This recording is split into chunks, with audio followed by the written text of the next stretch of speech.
Allahu ta'ala alayhi wa sallam. Ẹ̀dàdúró. The next person tí mo fẹ́ pè. Mo kí tó pé ní ẹ mo kí alájọba Shamsuddin Ajagungbadé kú ìkàlẹ̀ sáàrin wa. Shamsuddin Ajagungbadé Samson alágbára ló ń jẹ́ bẹ́ẹ̀. Mo kí yín káàbọ̀ sáàrin wa. Nígbà tí orúkọ ẹni kejì ò tí ì dọ́dọ̀ mi,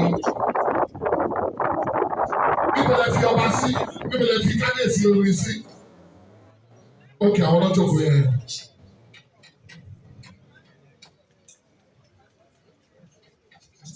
Ẹni tá a fẹ́ pè ní sìn tí wọ́n máa bá wa lunch. Mo fi tọ̀wọ̀tọ̀wọ̀ àti tẹ́lifà dárúkọ wọn. Baálẹ̀ Odó Àwọ̀dà Àdùnní ẹni tí a ń pè dà. Baálẹ̀ Odó ẹjọ́ ẹ má bọ̀ sà ẹ má bọ̀ sà.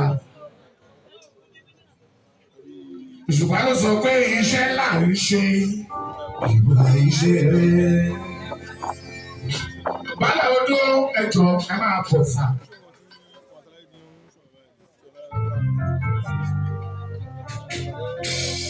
Ṣẹ́rí ká tó ṣe composition ká tó wá owó láti kó lọ fún studio ká tó onílù ká tó lùlù sà ká tó kọrin sí wọ́n á tún stop wá pé orin yẹn ò dùn wípé kí ló dé tí kò dùn sí onínúure á tún try á tún dùn wẹ̀ pé kó lè match kó lè marry ìlù tí wọ́n lù sí tó bá ti kọrin bíi few seconds wọ́n ní kí wọ́n change ìlú yẹn wọ́n náà yẹn pọ̀ sá kí wọ́n tó mix we pay a lot of money at studio kálọ̀ tó ní ká ṣe yọrí dé iṣẹ́ ọpọlọ bí iṣẹ́ tiwa iṣẹ́ ọpọlọ iṣẹ́ tiwa iṣẹ́ là ń ṣe iṣẹ́ rẹ̀.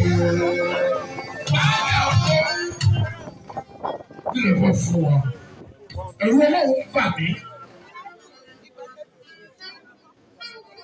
Kí Baálẹ̀ Odó tó announce owó, bàbá wa Ajagungbadé ₦1 million. Ẹ bá mi gbé Ọlọ́run tóbi. Wọ́n fún wa lówó ₦1 million. Ajagungbadé Ọlọ́run ní tó tọ́ bẹ́ẹ̀. Baálẹ̀ Odó iṣẹ́ là ṣe. Ẹ jẹ́ mọ̀ pé gbogbo ṣiṣẹ́ kọ́ ló ń jèrè nílé ayé. Gbogbo ẹni jèrè nǹkan ló kéré oko délé. Gbogbo ẹni kéré délé kọ́ ló ń dàlúbáríkà fún. Ọ̀pọ̀ lálùbáríkà tí ó bá wọ̀ tọ́jú alẹ́.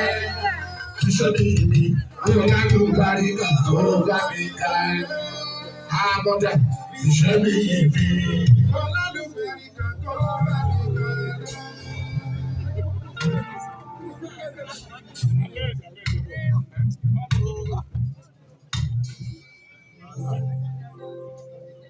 Elijah.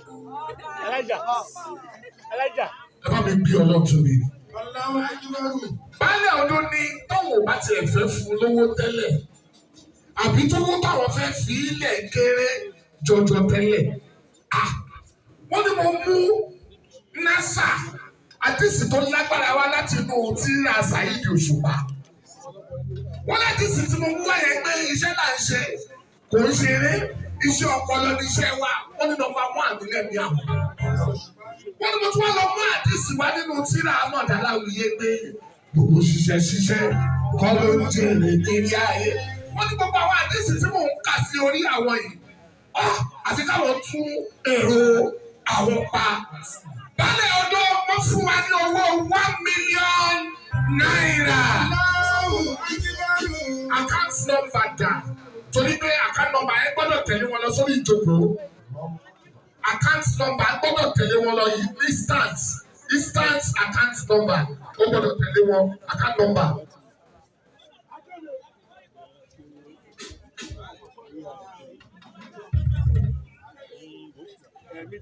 Alhaji wa Abdulrahman Alabi Eji láti Abuja you are well recognized sir. Ẹ káàbọ̀ ẹ jọ ọmọ wo ló wà níbi account number ẹ mọ̀ tẹ̀ ṣe ẹ lọ bá mi bá fún àkàtọ̀ kàkọ́ tẹ̀wọ́ 161 àfẹ́tẹ̀ ẹ̀sán ibo lẹ̀ ń lọ.